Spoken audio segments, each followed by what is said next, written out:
Right, it's that time again where I asked you to give me a bunch of questions, and you guys delivered, because I've got a truckload. So without further ado, let's get into the questions.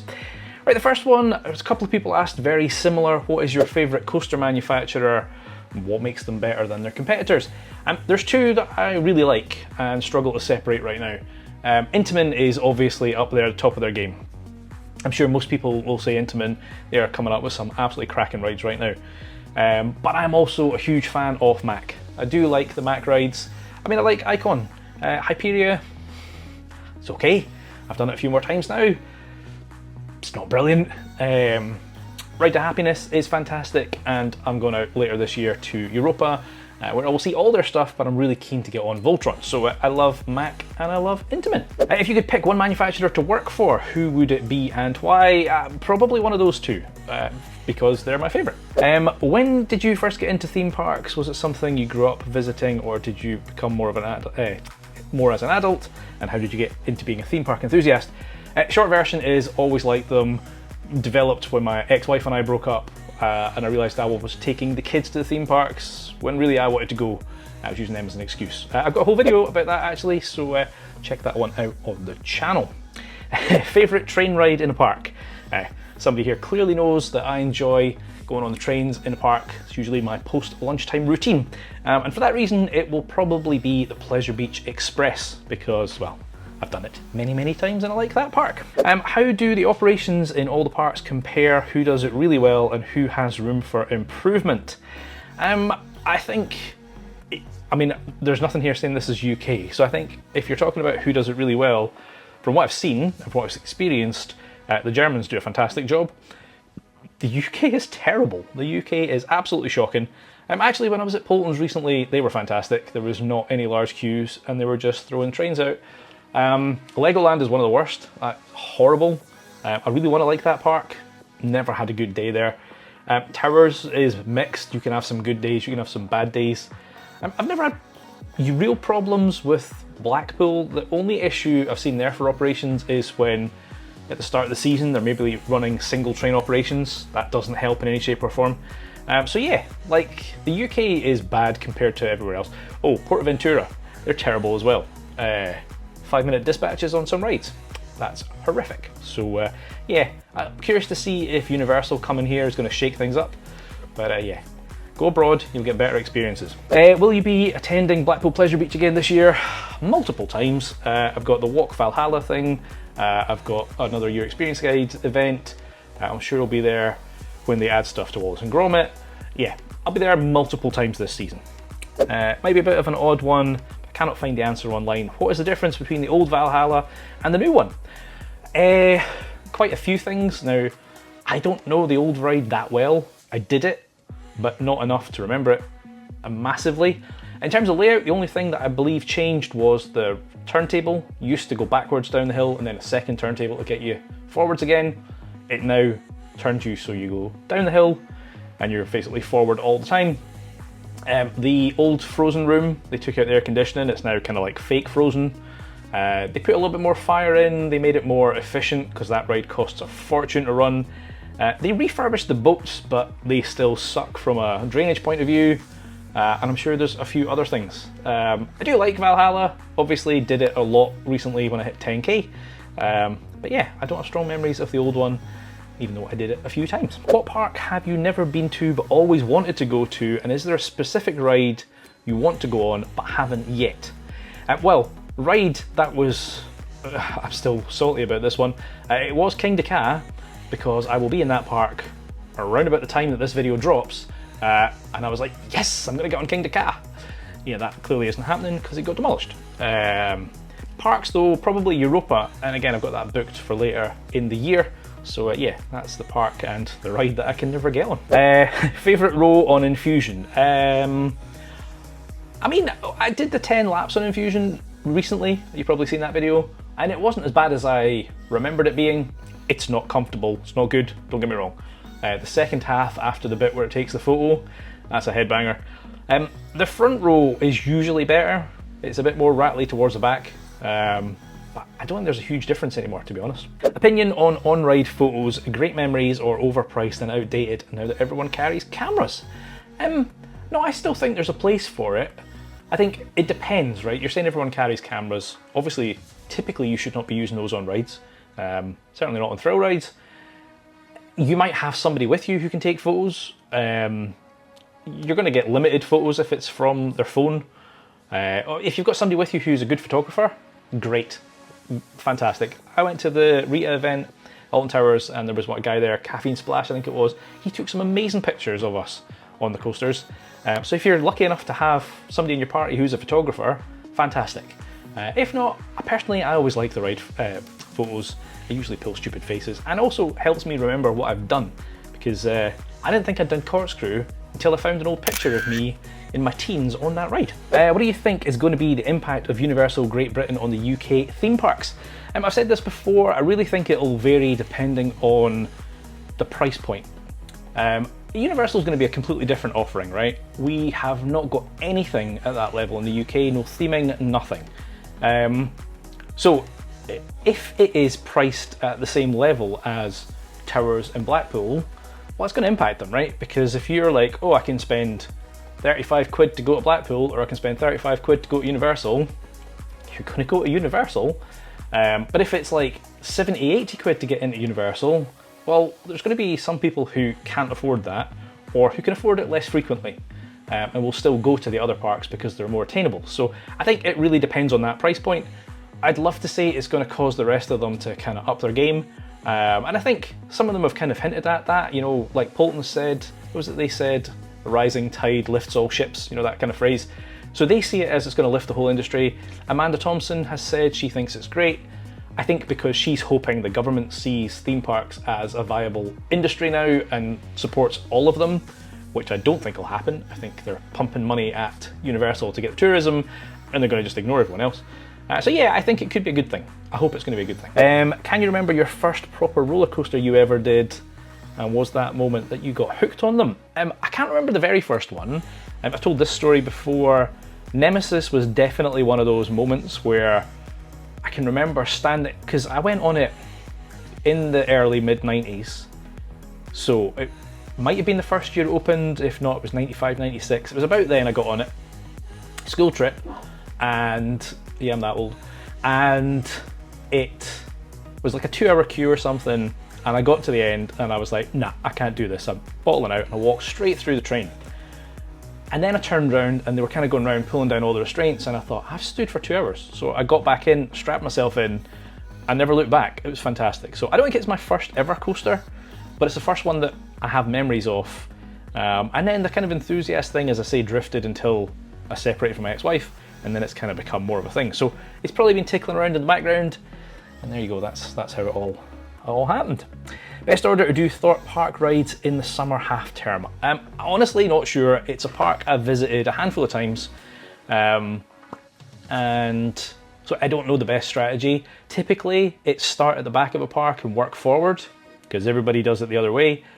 But the back of the park is Hyperia, and a lot of people go straight to Hyperia. So I'm honestly not sure what the best one is, but I'm sure there are videos out there that will help you with advice. What do you think Thorpe Park's next coaster will be, and when will it be? I don't know. I know what I would like it to be. I would like them to get either a wooden coaster, because they ain't got one, or I'd love them to bring an RMC to the country. I don't know if either of those is likely. There's a lot of speculation that the next coaster will be a lot sooner than everyone thinks. And obviously there's that kind of, I mean, they've got tons of land, right? The bit where they stored Hyperia behind Swarm is rumoured to be an area for expansion and a coaster going in there. So yeah, I'd love to see something in there, and hopefully not too far away. My Coaster Dad, I'll be on the Big Dipper at Dreamland on Thursday. Fantastic. It's probably past now, but hope you had a great time.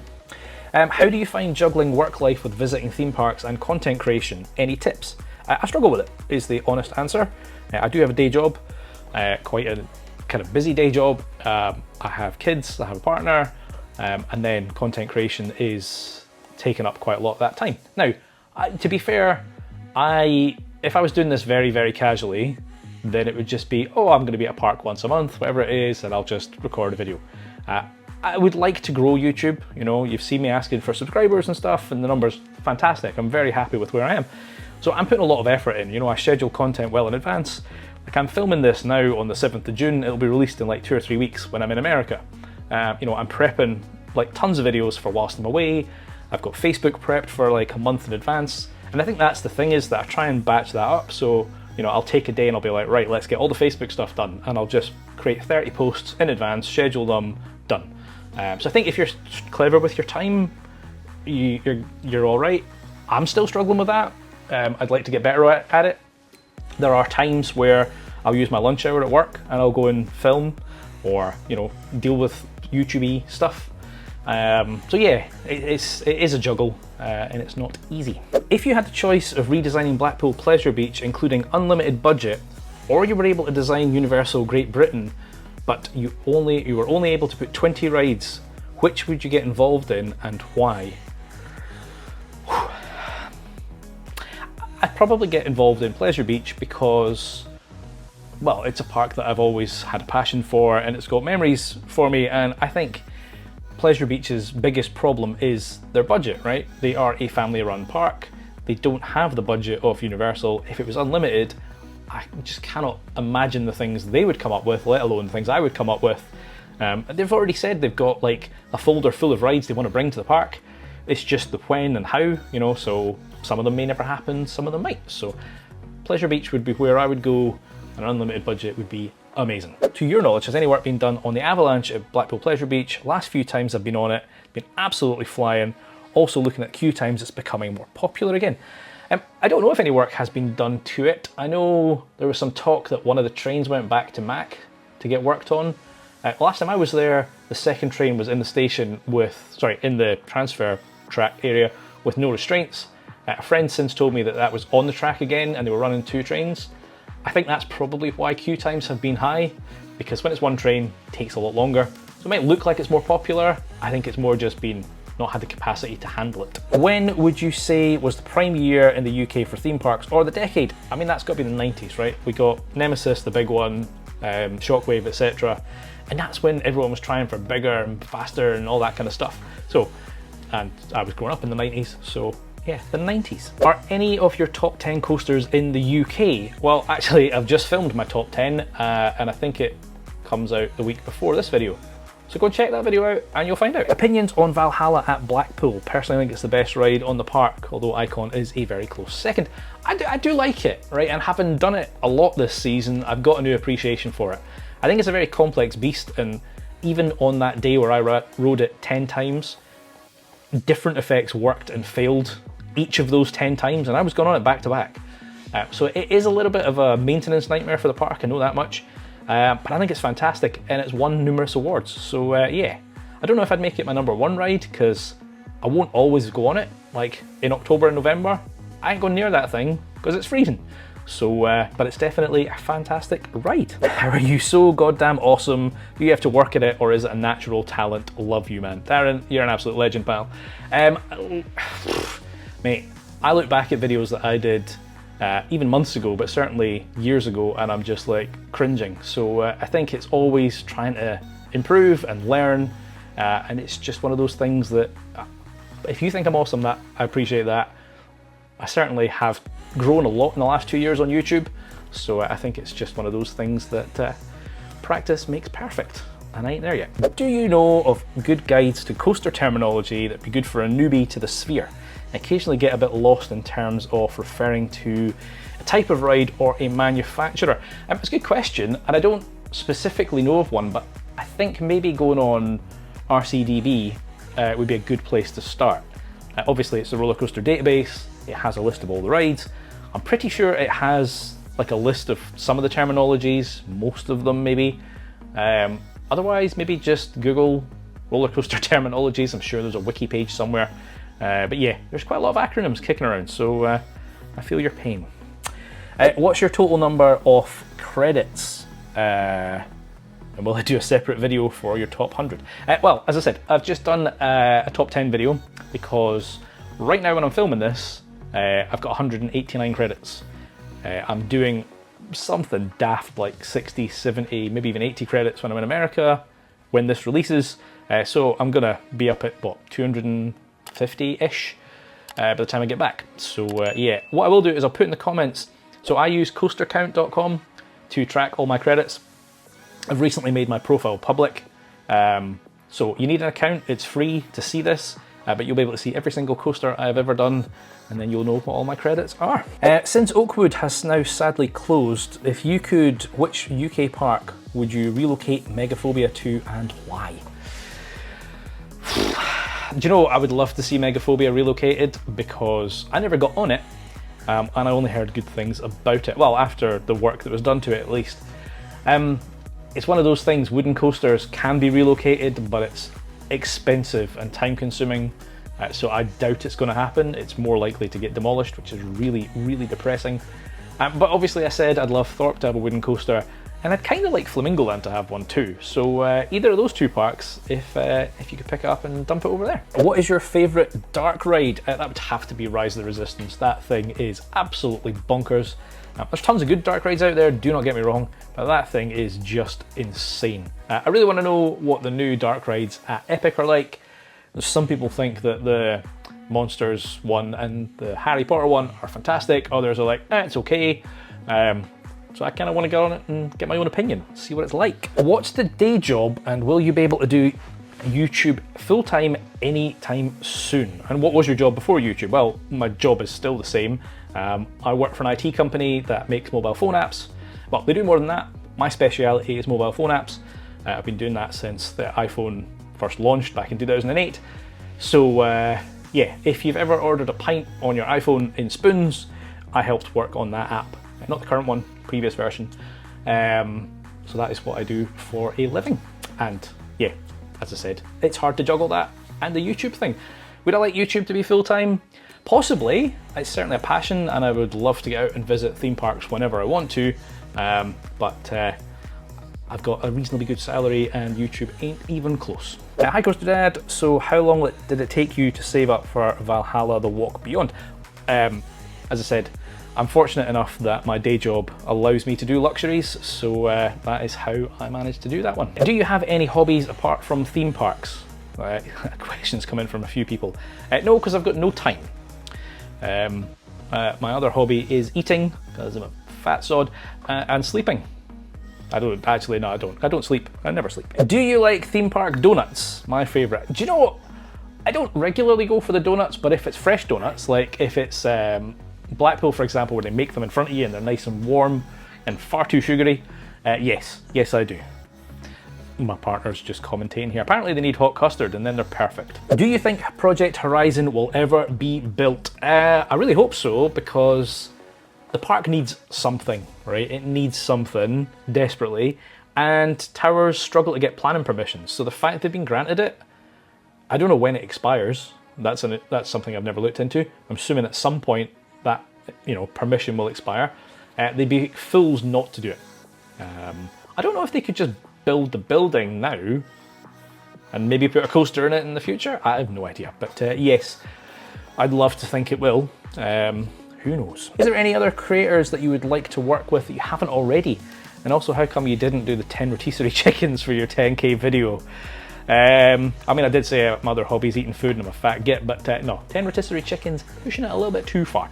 In terms of collaborations, listen, I am generally up for working with anybody, and I have been fortunate enough to work with a number of the channels, or at least kind of become good friends with them and chat to them regularly. So in terms of actual content with them, maybe. Like for example, obviously I had Joe in here for the Flamingoland history series. If I get time, I'm going to get off my arse and do the next history series, which I think is Drayton Manor. And I was with Jake, obviously, at Off the Tracks. And you never know, maybe he'll come up here and do some stuff about Drayton Manor. Coke or Pepsi? Coke. Do you plan to move away from Scotland to be closer to theme parks now that your channel is taken off? No, I don't. I quite like it up here. It's a pain in the backside that everything is like down in England, and obviously I am not. So I'm very jealous of those who live kind of Midlandsy and can kind of get to anything within 2 or 3 hours. But no, I will be staying put. If I ever move, and my partner and I have talked about this, if I ever moved, it would be internationally. It would be somewhere like Canada or the Middle East. That would be Wouldn't be down to England, I'm afraid. Are there any rides that make you sick because it seems like you have a cast iron stomach for rides? Yeah, so far, yes, touch wood, I seem to have a cast iron stomach. You are quite right. I mean, when I did Polton's recently, we had the food and then I went on Storm Chaser and I was feeling a little bit kind of like, oh, I've had far too much to eat. But I was totally fine on the ride. Did not bother me in the slightest. So yeah, apparently I do. I'm not sure how long that will last. But so far, nothing has made me feel sick. Do you prefer to scream like a 12-year-old girl or look bored when riding scary rides? Well, I mean, my first experience on a ride, I'll probably be screaming like a 12-year-old girl because I just like that natural first reaction to a ride, and that's usually when I'm giggling like an absolute idiot. You might get that on subsequent rides as well.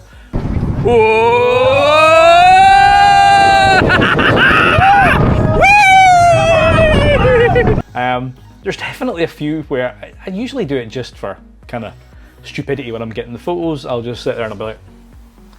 I did one, my partner hated me for it. We did the Wicker Man and I spent the whole thing like that, turned around looking at her for the entire ride, including the photo, everything. That's quite an experience and my neck was killing me by the end of it. So yeah, I do stupid things like that. Will you stay on the Alton Towers content creator program? I'm still on it right now. I know there's a lot of kind of different opinions. People have left, people have strong opinions either way. For me, I joined it, well, I actually joined it not knowing really what it was. And it's obviously allowed me to do some unique stuff, right? I got to film on Toxicator and I got early preview access to that.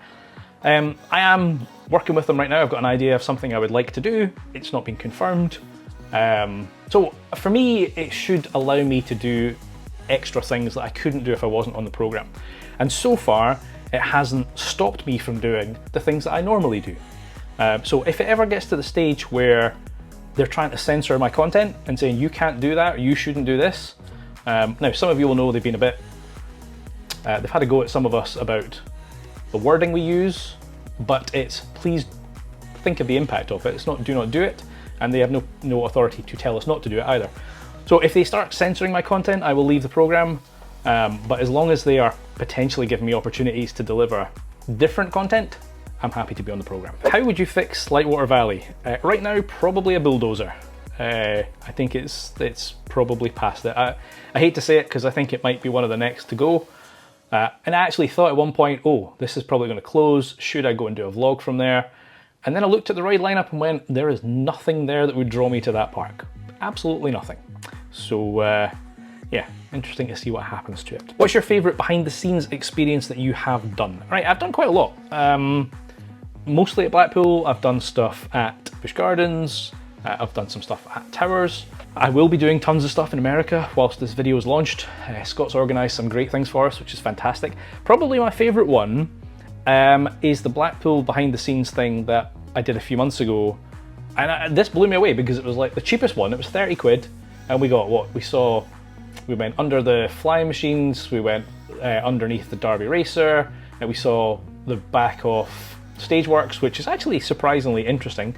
We went up the mid-course brake run, no, sorry, up the second side of Revolution, we went into the maintenance bay of Icon. Like, for 30 quid, it was amazing. So I'm hoping they do more of those. It sounded like they were gonna. So let's see if that comes back, because I thoroughly recommend it. If you had to ride a coaster for 24 hours straight with no brakes, what would it be? I'm glad that you spelt brakes that way, because if it was the other kind of brakes, that would be terrifying. The same thing for 24 hours straight with no brakes. That might be Guardians of the Galaxy. I absolutely love that thing, and I could just sit on it all day long, as long as the song changed, you know, through the 6 songs. Yeah, that. Ride to Happiness, Voltron or Hyperia? Well, I've not done Voltron yet, so I can't talk to that one. Hyperia is good, but not great. So it would be Ride to Happiness out of those 3. When vlogging abroad, mainly USA, is there a difference in any visa required? Certainly for me, coming from the UK, no. Like, I just get the ETSA, whatever the hell it's called, to get in the country. I'm just a dude on holiday with a camera. So I'm not aware of any need to do anything special. What is your least favourite UK theme park? Probably either Flamingoland or Legoland. Flamingoland just feels tired and needs some work. and Legoland needs to sort their operation out. It's horrific. What do you use to edit your videos with? So, got my MacBook and Final Cut Pro. I used to use iMovie, but some of the stuff I do, I have ideas in my head that I couldn't use. That software wasn't powerful enough, so I got Final Cut Pro. Not cheap, but allows me to do a lot of clever stuff. Are you interested in doing the Highland Fling or the Highland Swing at Killiecrankie? Keith, do you know, that might push my limits a little bit. The swing one, maybe. The bungee jump one, probably not. My best mate's done it, but you're probably not going to catch me on it. What is your favourite roller coaster, old or new? So, I think last week I put out my top 10. Depends if this goes out first. If it's not out, then next week you'll see my top 10. If it is out, check my top 10. It's in there. I know you don't like football, but is there any sports that you do like? No. Does this look like the figure of a sporty guy? No. What land do you think looks best in Epic Universe? Do you know, everyone says that Isle of Burke is the sleeper hit. They all look fantastic. Personally, I'd probably want to go to Super Nintendo Land because, I mean, I'd geek out in there. But yeah, I'm curious, as I say, hopefully get out there next year. Do you think Universal UK will make Alton Towers and Thorpe really low standard? Well, I kind of covered that earlier. I think it really depends on that price point, right? If they are priced similar, like if it's 50 quid and it's only a little bit above Towers, 100%. If it's 70, 80 quid, Towers is probably going to be okay. But hopefully it'll make people aware of just how low standard the UK is. Like when I took my partner to Phantasialand and Efteling, her immediate response was, "Why is the UK so bad?" But I think a lot of people don't do theme parks internationally, other than Disney and Universal, and so they just think, "Oh, that's just the big boys. Like everybody else is what we're used to." No, definitely not. What theme park do you wish you could pick up and move right next to your door to your home? Anything. I'll take anything. Not Legoland, not Flamingo Land. Alton Towers or Pleasure Beach Resort, Pleasure Beach all day long. If Merlin were to sell a park, which park would you like it to be sold and why? Right, Sam. Towers. Because I want to love Towers. I do love Towers. I get frustrated at Towers, and Merlin don't seem to care, right? They're not pumping anything. Like, okay, that's not true. They've obviously spent a ton of money turning up Forbidden Valley, and it looks beautiful. It really does look beautiful. But it's like you've got this fantastic area and then everything else is falling apart. And I get it, you can't do it all at once. I understand that. But I just don't, the fact that we've not seen Project Horizon start yet, like they've not even broke ground. So they're clearly not focused on that park. And I've said it before, if they're not going to be focused on the parks, sell them to somebody who will. What's your most anticipated coaster on the Your Experience Guide trip? Now, I actually had to go and look at what coasters are on this trip because I didn't really know because there's so bloody many of them. There's a single rail at Six Flags Great Adventure. Never done a single rail, so I'm looking forward to that. There's also a 4D coaster in that park. Never done one of those, so that'll be fantastic. There's a whip at Dorney Park. Never done a whip, so I'm looking forward to that one. And then beyond that, so after the Your Experience Guide trip, there's quite a few of us are doing a post-trip trip, and I'm going to Cedar Point. Some of you might know I have paid to be one of the first people on Siren's Curse, which I'm terrified about, but I'm looking forward to, right? And I've spent a lot of money on it, so I will be doing it. And I honestly couldn't believe that the day the preview is the day I was already going to be in the park, so that is just perfect. So that is one of them. And then so many people have said Steel Vengeance is their #1 coaster, so I want to get on that and see what it's like. And Top Thrill 2. So 3 of those are after the Your Experience Guide trip, but still kind of included because it's my 2 weeks in America, so there you go. Right, that's a ton of questions, and hopefully I haven't missed anybody. If I have, apologies. It probably means you asked the question after I'd filmed the video. But thank you so much for all those questions. If you have enjoyed this one, hit that like button, and I'm sure you're all subscribed, but if you're not, check the button and click it. I've been Chris, you've been watching Coaster Dad, and I'll see you in the next one. Adios.